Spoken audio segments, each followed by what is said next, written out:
Failure, a word that makes most people flinch. Setbacks, moments we'd rather erase from memory.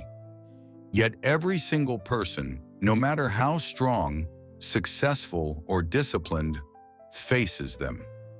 What separates the resilient from the broken, the wise from the reactive, isn't the presence or absence of failure. It's the response to it. And no philosophy has offered more powerful tools to deal with failure than Stoicism. Today, we dive deep into how the Stoics handled loss, rejection, setbacks, and defeat, and how you can apply that same mental armor to your own life. Let's begin. 1. What is failure really? Before we can learn to handle failure like a Stoic, we must first understand, what is failure really? Is it missing a goal, being rejected, falling short, making a mistake? To a Stoic, none of those things are inherently bad. They are simply events. What hurts isn't the event itself, but our judgment of it. Epictetus wrote, "Men are disturbed not by events, but by the views which they take of them." Failure is not an objective truth. It is a label, a story we assign to a moment. And if we have the power to label it, we have the power to redefine it. The Stoic sees failure not as a dead end, but as a signal. Not a defeat, but a test. Not an identity, but an opportunity. 2. The danger of emotional overreaction. When failure strikes, the first enemy is often not the setback, but the storm inside us. Shame, anger, self-pity, blame. These emotions cloud our reason. They exaggerate the damage. They tell us, you're not good enough. You'll never succeed. Why even try? But Stoicism trains us to pause, to insert a moment of reflection between stimulus and response.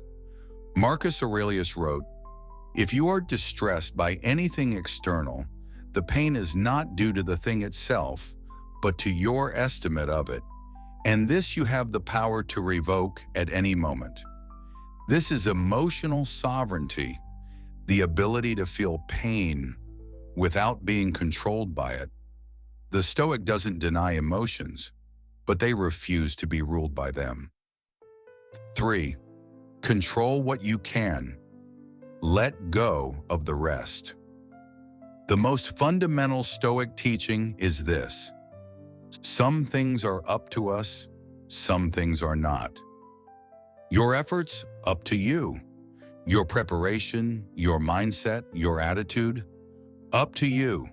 But outcomes, other people's opinions, external events, not up to you. So when failure happens, the Stoic asks, did I act with virtue? Did I do my best? Did I remain true to my principles? If the answer is yes, then the result doesn't matter. If the answer is no, then the failure becomes a lesson, not a punishment. Either way, the event becomes a tool for growth. 4. Amor fati, love your fate. There is a concept in Stoicism that may seem radical, even strange. Amor fati. It means love of fate. Not just acceptance of what happens, but embracing it as necessary, even good. When a Stoic faces failure, they don't merely say, this happened. They say, this happened for me. Marcus Aurelius put it beautifully. The impediment to action advances action. What stands in the way becomes the way. This isn't toxic positivity. It's trained perception.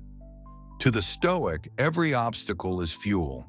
Every failure is firewood. It feeds the internal flame. Nothing is wasted, not even the worst day. Vidis, Seneca on preparation and perspective. Seneca, one of the most practical Stoics, offered timeless advice. It is in times of adversity that the great examples shine forth. He even practiced preparing for failure in advance. This practice, called premeditatio malorum, means premeditation of evils. Before any important event, Seneca would imagine all the things that could go wrong, calmly, without panic. Why? Because if you've rehearsed failure in your mind, you're never surprised by it. And if you're not surprised, you're not shaken. Modern athletes call this mental toughness. The Stoics simply called it wisdom. 6. Detachment from ego. One of the reasons failure hurts so much is because we tie our ego to outcomes. If you fail, then you must be a failure. If your plan fails, then you must be foolish. If someone criticizes your work, then you must be worthless. But this is the illusion of the ego, not truth. Epictetus reminds us, if someone succeeds more than you, bless them. If someone fails you, forgive them. If you fall, get up and try again. Detach your identity from the outcome. You are not your failure. You are your actions, your values, your effort, and those cannot be taken away. 7. Reframing failure as feedback. The Stoic always asks, what can I learn from this? This simple question turns every failure into a teacher. Missed a business opportunity? Lesson: how can you prepare better next time? Failed a test? Lesson: what study habits can you improve? Relationship ended? Lesson: what role did I play and how can I grow? Each setback becomes a step. Each defeat becomes data. There is no losing, only learning or ignoring the lesson. 8. Taking the long view. The Stoics often spoke of life as a journey, not a sprint, not a moment, but a long path toward virtue. So when failure occurs, the Stoic zooms out. They ask, will this matter in a year, in 5, on my deathbed? Often the answer is no. Even Marcus Aurelius, emperor of Rome, reminded himself of this. Soon you will have forgotten all things. Soon all things will have forgotten you. This isn't depressing, it's liberating.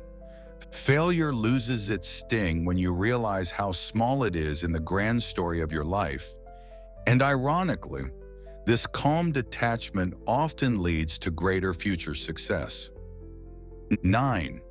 Courage in the face of repeated setbacks. One failure is hard, but repeated setbacks, they can break the strongest will. The Stoic response? Perseverance. Musonius Rufus, teacher of Epictetus, said, we must undergo hardship, for it hardens us. Setbacks are not proof that you're off track. They may be the very things shaping you for the path ahead. Every Stoic, from Marcus to Seneca, faced personal tragedy, exile, illness, betrayal, loss. Yet they endured, because to live according to nature means to live with courage, not comfort. 10th, daily practices for Stoic resilience. Here are simple ways to train yourself to handle failure like a Stoic. A morning mental rehearsal. Each day, imagine small failures that could happen. The deal might fall through. The client might say no. You might get rejected. Prepare your response calmly, not with fear, but with readiness. B. Evening reflection. At night, ask, where did I fall short today? What can I learn? Did I react with wisdom or emotion? Write it down. Learn, improve. C. Repeat your core principle. When you fail, return to your anchor. What is up to me? What is not? This question brings instant clarity. D. Practice voluntary discomfort. Train your mind to be strong by choosing small hardships, cold showers, fasting, digital detox, silence. This makes real setbacks less shocking. 11th, final reflection, the real failure. Here's the greatest failure of all, according to the Stoics: to live a life unexamined, to give up because things got hard, to abandon your path because others misunderstood you. That is the true loss. But if you fail outwardly, yet remain inwardly calm, courageous, and wise, you have not failed. You have grown. You have trained your character. You have done what the Stoics call living according to virtue, and that is success in its purest form. Failure is not your enemy. It is your mirror, your teacher, your refiner. Respond to it with fear, and it breaks you. Respond with stoic calm, and it builds you. So the next time you stumble, remember this: the obstacle is the way. You have power over your mind, not outside events. If you are to fall, fall like a warrior. Thank you for watching Stoic Mindset. If this video brought clarity and strength to your day, consider subscribing. New episodes weekly to train your mind, sharpen your life, and master the inner battlefield. See you next time.